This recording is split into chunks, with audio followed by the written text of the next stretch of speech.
This video is supported by our friends over at Cheddar.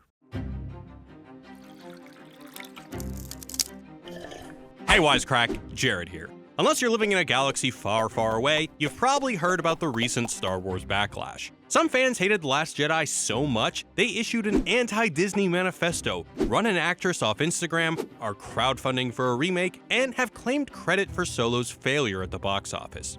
There were even rumors that Kathleen Kennedy, the president of Lucasfilms, would retire early, possibly influenced by Twitter. This may seem like a bunch of fanboys throwing tantrums or Russian bots, and while both of those may be partly true, I can't help but think there's something way deeper going on here. So join us as we try to use philosophy to explain the current crisis of the Star Wars universe. And some minor Last Jedi spoilers ahead. Also, for any of our fans that live in LA, we're going to be hosting a live Halloween show on October 26th with our movie podcast crew and Adam Kovic from Funhouse. So check out the invite and the link to tickets in the description. But first, a quick recap of what people hate about the new Star Wars. While there's some rather unpleasant threads of criticism on the internet, some people hate the new Star Wars for a reason that director Rian Johnson is pretty overt about: subverting the canon, or as he likes to call it, killing the past. A lot of times I would say to Rian, we got to think about the fans. And he said, no, we got to think about the story and we got to think about our movie, which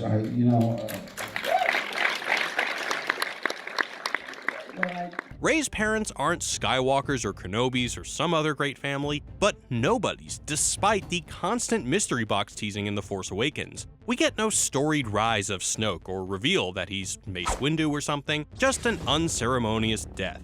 And then there's Luke. We're supposed to believe this wholesome hero who once saw the light in the darkest of villains is now throwing lightsabers off cliffs and almost killing his child nephew? That just didn't seem right. With Disney now putting all of their extended universe movies on hold and new Star Wars spin-offs getting universally panned by fans, it seems like the world of Star Wars is in crisis.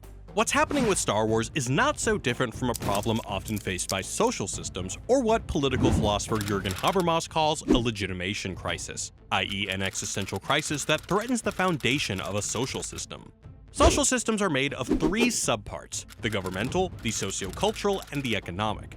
They all interact, and in some ways, these three systems map onto the system of Star Wars fandom. Let's start with the government side. See, the system needs some kind of story or idea to give it legitimacy. Governments do this through different means. Monarchies claim their legitimacy is derived from God, democracies through election by the people, constitutional governments through, well, constitutions. Even dictators claim legitimacy in one way or another, some by claiming they represent the will of the people. Other things help too. Making sure your citizens are warm and fed, or the economic, does wonders to make them ask fewer questions about how or why you're allowed to be in power. So what happens when this is called into question? What happens when the people no longer feel a system is upholding its values, or that those values are antiquated and useless? What if people feel betrayed when a huge corporation takes over their beloved franchise, only to birth what some consider to be an unholy abomination? When this happens, people stop obeying and start rebelling. Think about countries whose populations take to the streets when they suspect that their new leaders rigged the election and therefore aren't legitimate. If we use this as a metaphor for Star Wars, a lot of things start to make sense. Lucas was basically the divinely ordained monarch of the Star Wars universe, which consisted not just of the 6 films he made, but also a ton of spin-offs in the form of video games, board games, cartoons, and tie-in novels that got the royal seal of approval from Lucasfilm. So maybe it's more like a constitutional monarchy. But his legitimacy also came from the fact that he, created it all. Together with Lucas, Star Wars fans helped create a fully functioning social system, with shared practices, beliefs, values, and agreed upon rules of operation. That's what Habermas might call the sociocultural side of this system. Habermas calls this kind of socially cohesive system Lebenswelt, a life world. And the Jedi could Lebenswelt with the best of them. The general meaning of Star Wars, the values it represents, the characters it has developed, the stories it tells, and the themes that define it were originally laid out by Lucas and were more or less agreed upon within the community. Okay, maybe you hated Jar Jar, but you got over it. Lucas's word was still Star Wars law, even if you didn't exactly like it. I need a midichlorian count. Like all life worlds, this Star Wars universe also helped create a sense of individual identity when people use these values and beliefs to make meaning of their lives. That is, until 2012, when Disney bought Lucasfilms and started to get crazy. I guess you could say there's been a regime change, and suddenly, at least from the perspective of some fans, Lord Lucas was replaced by a money-hungry animated mouse. Now, do we have a problem? It's like the governmental equivalent of Queen Elizabeth relinquishing the throne and, after a nice bribe, handing the British monarchy to Mary Berry. After Disney gained rights to all Star Wars intellectual property and started making controversial decisions, they found themselves in a big ol' legitimation crisis. What the fanbase is going through can perhaps be best understood by looking at one of the biggest legitimation crises of the last millennia, one that changed the landscape of the entire world. You see, Disney is facing the same kind of legitimation crisis the Catholic Church did in the 1500s, when their congregations began to rebel. Up until the 16th century, the leadership of the Catholic Church had total control over the meaning of the Bible, since only priests, bishops, the Pope, and maybe the occasional rich guy had access to hard copies. Books, including the Bible, were so expensive that very few ever learned to read. This famously allowed the church to get away with some seriously shady shit, like making people pay the church in the form of indulgences to get their loved ones out of purgatory.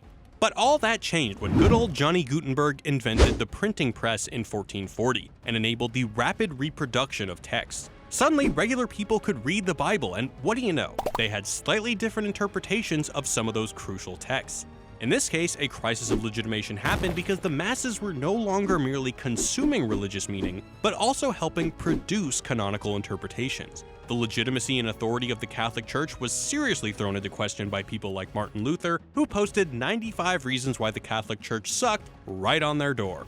This crisis of legitimation and the proliferation of different kinds of Christianity really sucked for Europe, as competing factions really liked murdering each other. So in this metaphor, the Bible is the original Star Wars universe, and why did George Lucas get to interpret it however he wanted? Because he wrote it. Maybe he's not Jesus in this analogy, but he's at least an apostle or a prophet. But now the authority has moved from a single divinely inspired leader to a larger and fallible organization, and people question why they wield authority in developing quasi-holy texts or its canon. In the recent films, but especially with The Last Jedi, they changed many of the agreed upon values, meanings, and truths of the Star Wars system.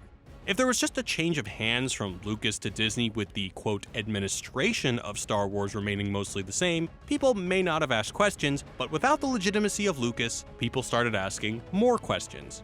And Disney didn't stop there. They also f***ed with the very identity of the community when they took a super laser to the canon, decanonizing radio dramas, video games, comics, and hundreds of spin-off novels that Lucasfilm previously considered part of the gospel.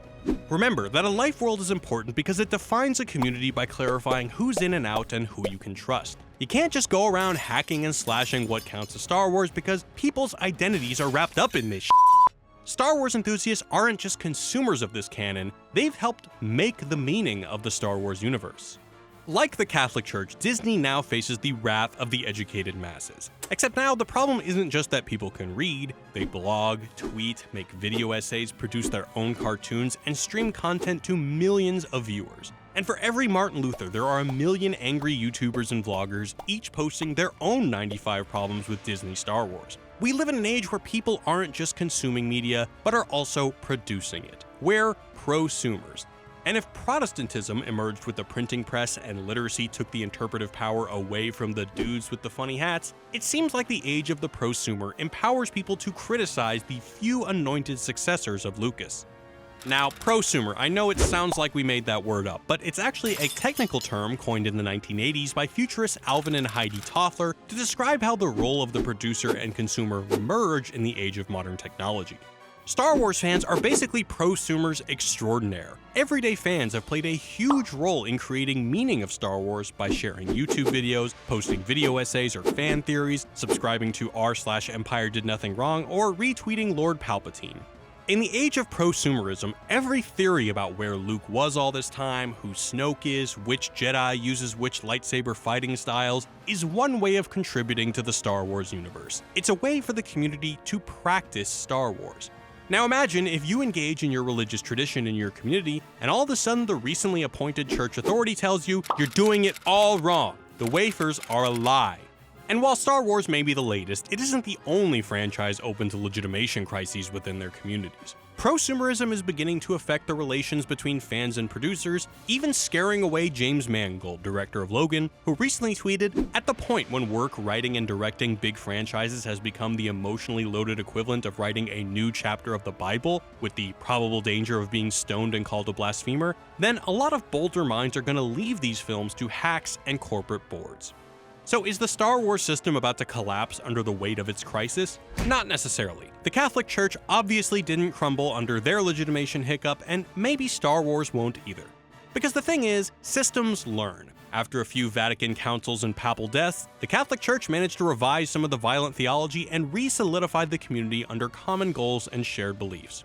Sure, there were Protestants who totally pieced out and started their own thing, but in general, the system learned, adjusted, and stayed intact. So the question is, which direction will the Star Wars system take? Will Disney find a way to evolve in the time of prosumerism, respecting their fans and the universe they've helped create? Will fans choose to grow with the system and find new ways of interacting with their beloved material? Or will there be a reckoning, where Disney and the fans part ways, like the Catholics and Protestants, each starting their own version of the religion and competing for the souls of viewers?